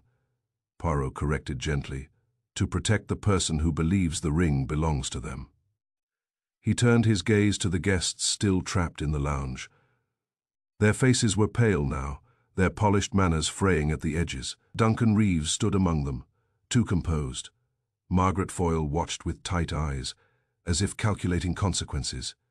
Leo Grant hovered near a pillar, swallowing repeatedly. Poirot's eyes lingered, then returned to Inspector Dale. Summonen used the Gala's glamour to hide a transaction in plain sight, Poirot said. While people applauded and lifted champagne flutes, a different exchange occurred, one that required no shouting, no struggle. Only a moment of distraction and a hand confident enough to move through staff corridors. Inspector Dale's voice was harsh. How does a transaction happen in plain sight? Poirot gestured toward the pavilion. A donor's gift basket, a floral arrangement cart, a staff member carrying a covered tray, a collector's coat. Many objects move freely in such an event because they belong to the theater. He looked at the imitation bloom again, his expression almost sad. And Mr. Mercer, Poirot continued softly, stood at midnight praising protection, while the very thing he believed protected was already gone. Keats sank onto a nearby chair, as if his legs had given out. If it's gone, he whispered, it could die. It needs precise conditions. Poirot's voice remained gentle. Or it could be kept alive by someone who knows exactly what they are doing. Evanshaw muttered, Summonen, who's been stealing for months. Poirot nodded once. Yes. Inspector Dale's face hardened. Then Mercer's death wasn't just about money. Poirot's eyes sharpened. No, he said. It was about control, about who decides what is seen and what is hidden. And tonight, someone decided Mr. Mercer would see nothing ever again. He stepped away from the pavilion, leaving the fake bloom exposed like a lie in the light. Now, Poirot said quietly, we must ask, who had the skill to create this imitation, the access to swap it, and the nerve to do so while the world applauded? And as he spoke, I understood with a chill that the conservatory's beauty had been used not merely to decorate a crime, but to conceal an entire world of quiet theft where orchids were currency and death was the price of losing control. Chapter 8. The empty room that was worked in Poirot returned to the orchid wing at an hour when even the orchids seemed tired of being admired. The guests had been contained, questioned, and comforted with bland assurances. The police had taken statements. The conservatory's glamour had curdled into fatigue. Yet Poirot moved as though the night were only beginning, his attention sharpening rather than dulling. The orchid wing was empty, Inspector Dale said sourly, repeating the phrase with mockery now. Everyone says it like scripture. Poirot nodded. Yes, and that is why it is useful. A room declared empty becomes invisible. One may work in it without being seen. He walked to the section of glass wall nearest the ghost orchid pavilion and lifted his gaze. Not to the flowers, but upward, toward the ventilation grills that ran along the conservatory's frame. Warm air flowed constantly to maintain humidity, a quiet mechanical breath that most guests never noticed. Poirot gestured to a constable. A ladder, please. Dale frowned. Ventilation. We've got staged footprints and a swapped orchid. What does air have to do with it? Poirot's voice was mild. Not air, Inspector. Access. When the ladder arrived, Poirot climbed carefully and examined a small access panel beside the vent. He did not pry it open at once. He studied the latch. There, he said softly. Inspector Dale climbed a few rungs to see. On the latch's edge was a faint abrasion, metal rubbed against metal. Not broken, not forced, but disturbed, as if opened and reclosed with practiced care. It's been moved, Dale muttered. Opened just enough, Poirot agreed, to pass something thin. He tapped the panel lightly. A sling, a cord, a narrow parcel. something that can be passed without a person stepping into view. Dale's eyes narrowed. "You're saying Mercer was poisoned through the air?" Poirot nodded. "Yes, the wing could be empty and still be worked in." A small parcel passed, a prop exchanged, a thing removed and replaced while everyone's eyes were elsewhere. Dale's jaw tightened, and the scent. Poirot's eyes drifted down to the orchids below. "Masked," he said quietly. "By certainty. When people agree a room is empty, they stop noticing what moves within it." He climbed down and stood for a moment, looking at the path where Mercer had fallen. In the soft light it seemed absurd that a man could die so quickly and so neatly here, as if the conservatory itself had arranged his collapse for aesthetic effect. Poirot's voice was calm. "A room can be empty of people and still be worked in. The murderer did not need to be beside Mr. Mercer. He needed only to prepare the mechanism." Inspector Dale frowned. "Mechanism is fine, but who knew where Mercer would stand? He could have moved anywhere in the crowd." Poirot's eyes sharpened. "Ah," he said softly. "Now you ask the true question." He turned, scanning the lounge area, where Leo Grant hovered, pale and restless, his gaze jumping each time his name was spoken by someone else. Poirot walked to him with quiet certainty. "Mr. Grant," Poirot said gently, "you managed Mr. Mercer's schedule." Grant swallowed. I arranged things, yes." "You arranged his entrances," Poirot continued. "His meetings, his private conversations. You knew when he inspected the ghost orchid. You knew which staff member escorted him. You knew where he would stand at midnight for the toast." Grant's face drained further. "I only did what he told me." Poirot's tone remained mild, but each word landed like a measured weight. "Who handled his private meetings tonight?" Grant's mouth opened, but no sound came out at first. His eyes flicked toward Clara Hensley, then away.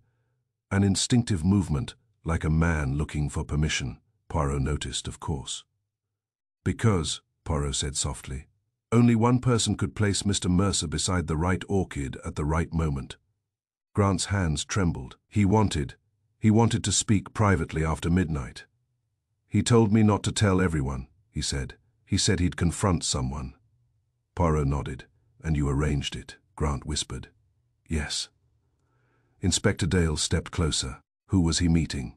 Grant's lips parted. His eyes were wide now, almost childlike with fear. I don't know," he stammered. He didn't write the name. He just said, "Clara will make sure they come." The air seemed to tighten. Poirot's gaze remained steady, not accusing, simply precise. "So Madame Hensley controlled more than flowers," he said quietly. "She controlled who stood where and when."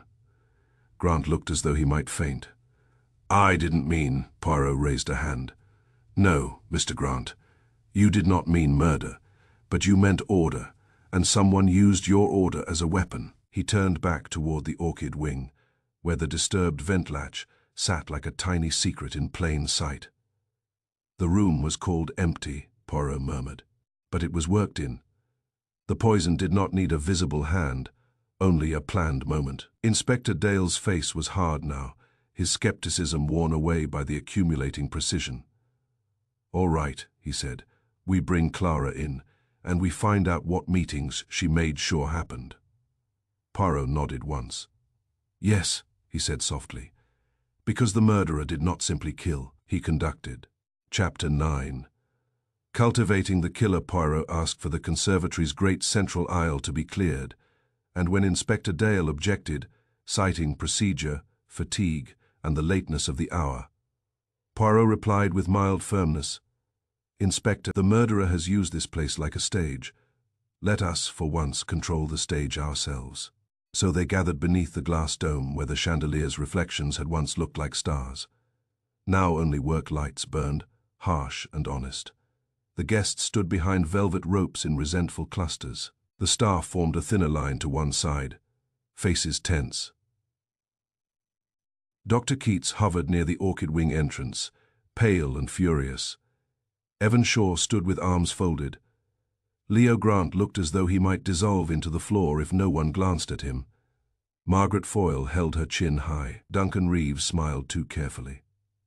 Clara Hensley stood near the front, composed in the way a manager learns to be composed. Chin lifted, hands still, eyes bright with controlled alarm. Poirot took his place where Harold Mercer had stood. Inspector Dale positioned a constable beside him, like an unwilling assistant. "Now," Poirot said calmly, "we reenact the midnight toast." A murmur rose. Poirot lifted a hand and the murmurs subsided, not because he commanded, but because his quietness made noise feel foolish. "Mr. Grant," Poirot said, "you will stand where you stood at midnight."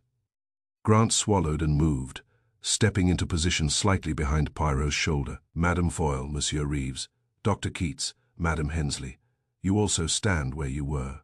They obeyed in a reluctant shuffle. People like to insist they remember exactly where they were until asked to prove it. Poirot indicated a tray held by a gloved constable. On it were several champagne flutes, numbered and bagged. "We will not drink," Poirot said. "We will only show the movement." He lifted one flute, empty now, and held it as Mercer had. "At the chime," he said. Mr. Mercer lifted his glass. Applause began. Eyes went to faces, hands became invisible. He turned his head slightly, watching the cluster of bodies and the narrow lane between them and the Orchid wing. And then, Poirot continued, Mr. Mercer fell. Grant flinched as if reliving it. Clara's lips tightened. Poirot stepped sideways and lowered himself abruptly, demonstrating the collapse's angle. "Here," he said, "beside the velvet rope, beside the ghost orchid, a scene too perfect not to have been chosen." Inspector Dale frowned. "We know he fell. Get to your point." Poirot's eyes sharpened. "My point, Inspector, is what happened after." He walked to the muddy footprints near the pavilion and gestured for all to look.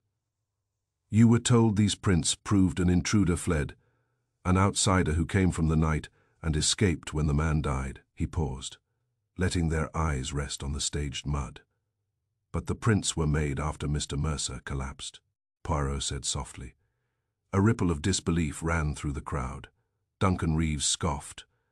"That's impossible." Poirot's gaze held him. "Not at all.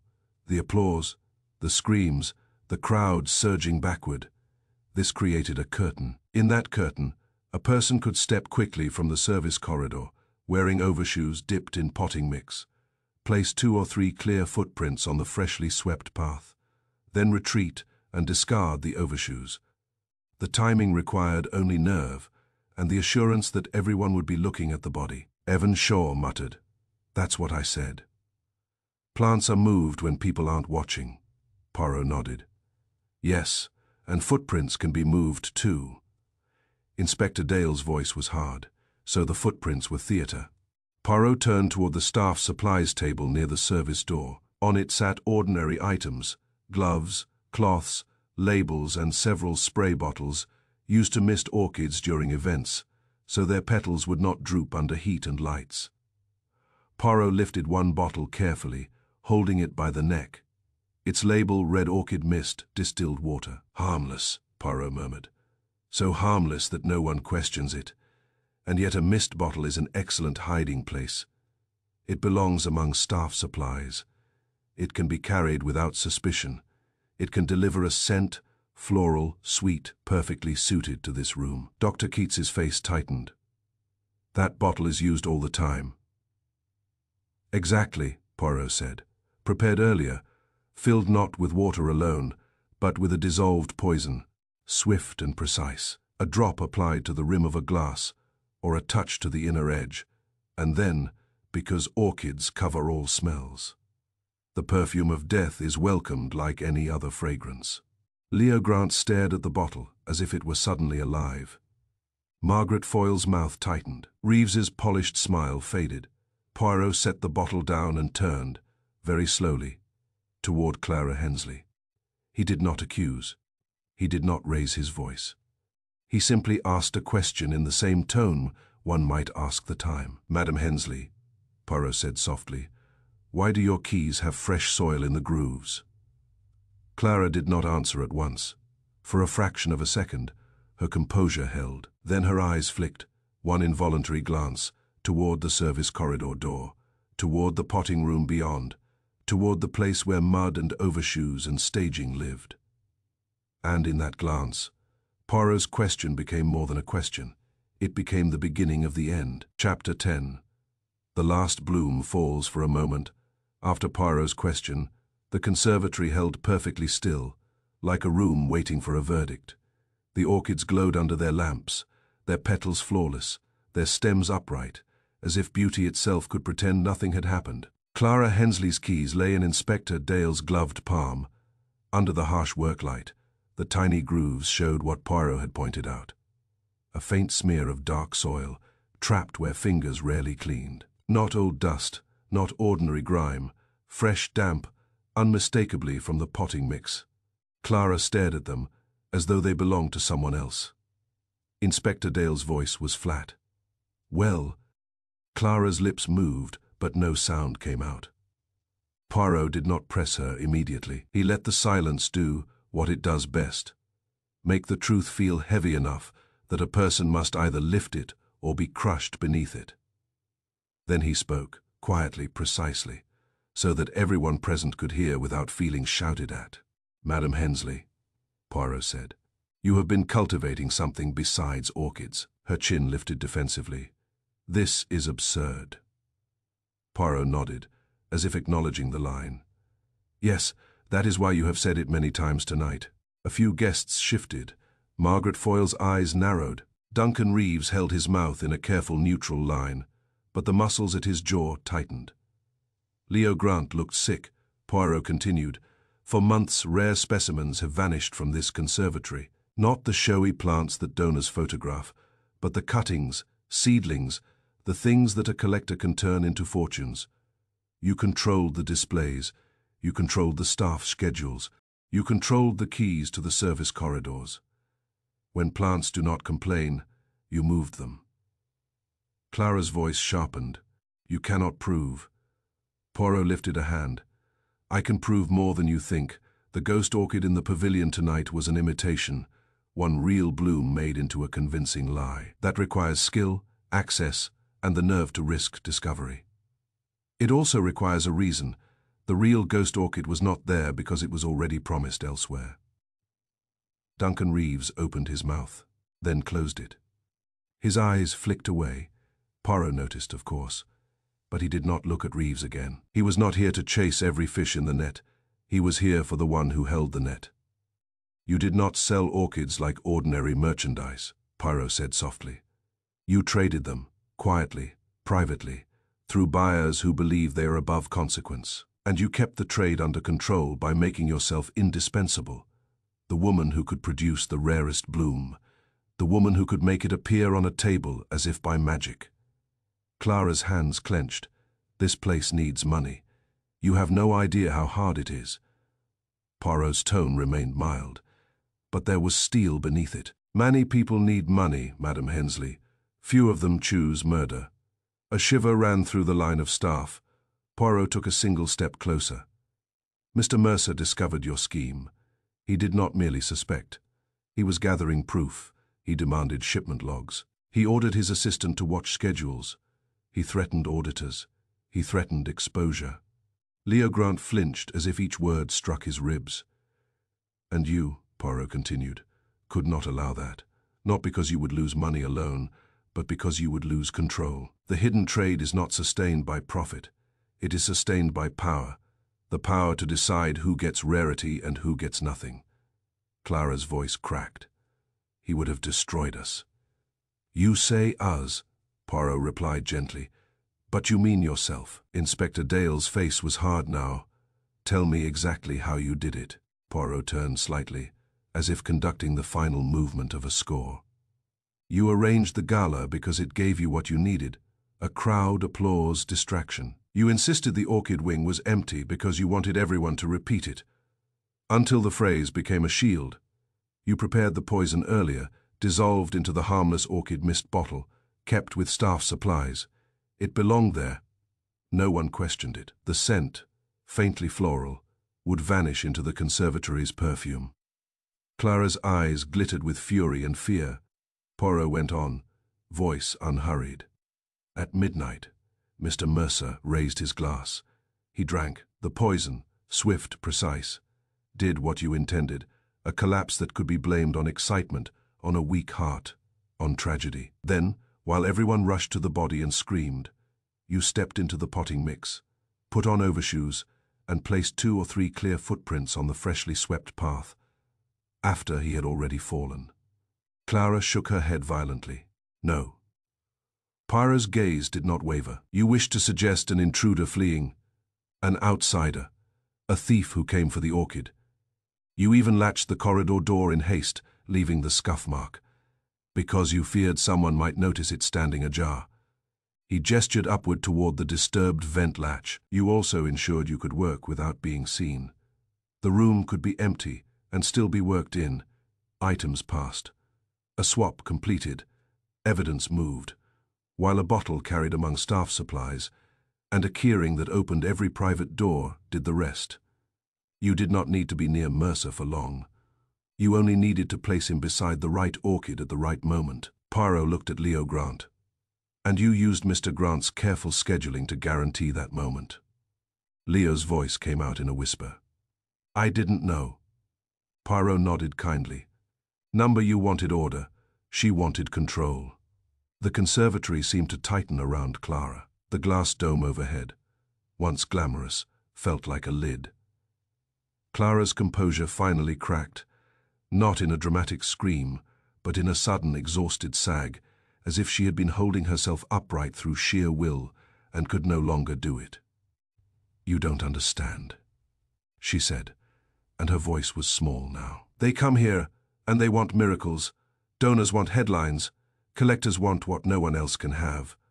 The board wants money without dirt, and she swallowed hard. I made it work. Margaret Foyle's face went white. Clara's eyes flashed toward her. Don't pretend you didn't enjoy the results. Inspector Dale stepped forward. Did you kill Mercer? Clara's lips trembled. Her gaze slid past Dale, past the staff, to the orchids, those perfect silent witnesses. He was going to take everything, she whispered. He thought his money made him judge and executioner. He wanted to humiliate us. He wanted to parade us as criminals in front of donors. Her breathing hitched. I only meant to stop him, to scare him, to make him back down. Poirot's voice was very soft. And so you chose the one thing that cannot be undone. Clara's shoulders shook once. He drank, she whispered, just one sip, and then he looked at me. He looked as if he finally understood. Her eyes filled, and then he fell. Inspector Dale nodded to his men. The handcuffs clicked shut with a sound that seemed startlingly loud in a room built for delicate beauty. Clara did not resist. Perhaps she could not. Perhaps, for the first time in months, control had left her hands. As the police led her away, the guests began to drift slowly, awkwardly, like people leaving a performance they were unsure they had enjoyed. Some avoided each other's eyes.